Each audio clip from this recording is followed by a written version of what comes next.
As our plane was taxiing itself towards the arrival gate at Heathrow, I switched my phone back on from aeroplane mode. I was hoping to check to see how our son was doing because he was due to pick us up from the airport. And to my surprise, there was a message from Paul Curley. And my initial thought was, oh, how kind. Paul has remembered that we're arriving back in the UK today and he sent us a welcome home message. But when I looked at the message, which was quite long, it was clearly a different motivation.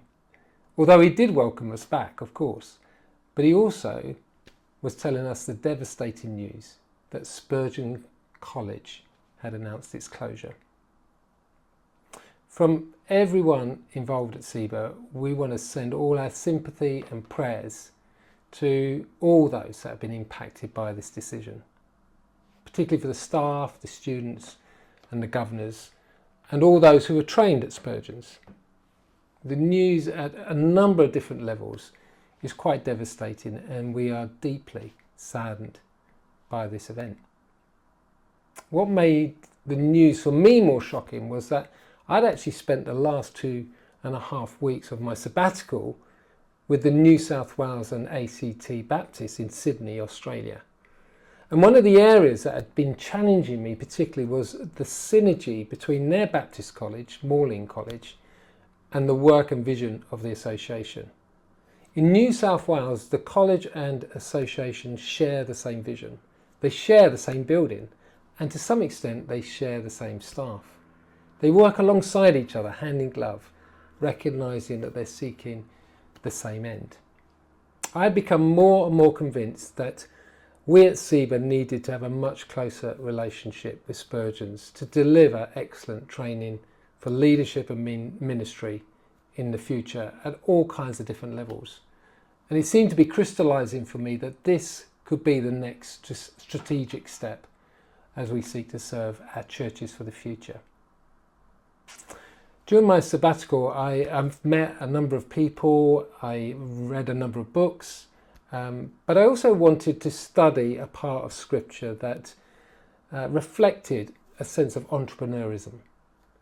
And eventually I settled on Nehemiah. The memoirs of Nehemiah are fascinating in that there are so many reasons why the walls should never have been rebuilt. Nehemiah had no freedom. He was a servant of the king. He had no provision. In fact, he was owned by the king. And probably at the beginning he had no strategy and he didn't have a team of people.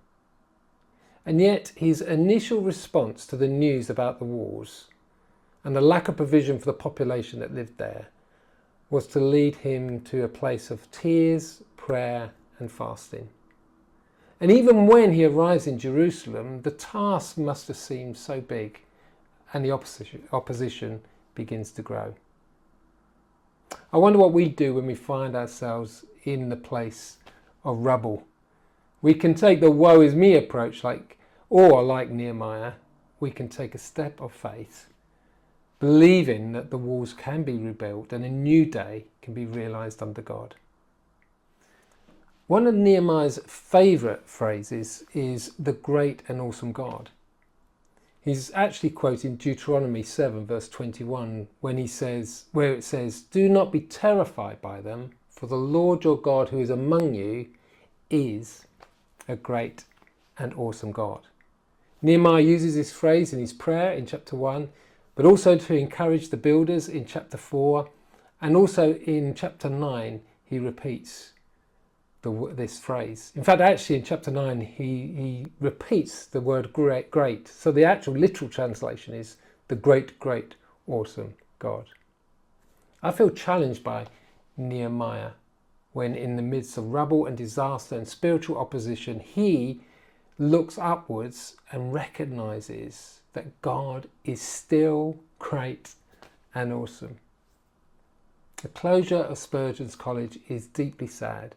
And weeping and fasting and praying is appropriate at this time.